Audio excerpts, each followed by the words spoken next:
Christ Triumphant, June 11th, Daily Devotional by Ellen G. White. Everyday duties of life are important. He that is faithful in that which is least is faithful also in much. Luke chapter 16, verse 10. When Elisha followed Elijah and traveled with him, he was first given the position of a servant. He had to perform the humble duty of pouring water in the hands of Elijah.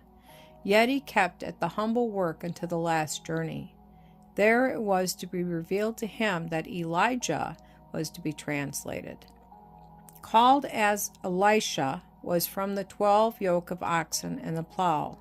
He followed Elijah without complaint, leaving a wealthy home where he was beloved, to attend the prophet in his uncertain life. He willingly fulfilled the very humblest duties. His connection with Elijah revealed that he had traits of character that would endure test and trial, that he was a valuable young man with precious traits of character. Trials and temptations he had had in abundance, but he relied upon God in trying circumstances. His surroundings of wealth and comfort were a temptation. In his home he was fully capable of ruling, but in the service of Elijah he must obtain an experience. He must learn how to serve under a ruler, that he might learn to serve God.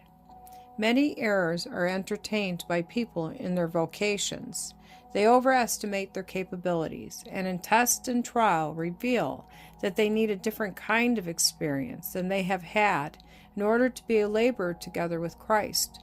Persons who do not see their need of serving God in little things, doing humble work, give unmistakable evidence that they are not fitted to serve in larger things. In overlooking the humble service as non-essential, they bear testimony that they cannot be trusted with larger responsibilities.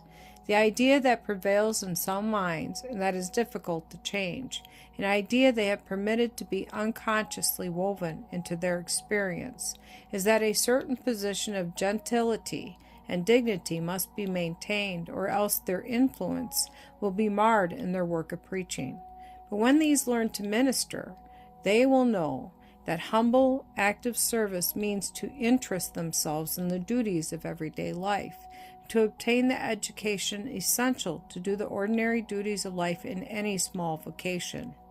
It may be in tilling the soil, in following the plow, in sowing, or in reaping. There is to be no neglect or low estimate of the lowly, everyday duties of life. True conversion to God will act as leaven in every phase of duty in the relationships of life.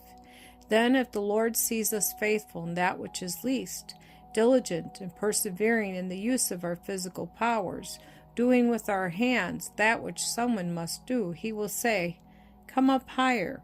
You may be entrusted with greater responsibilities."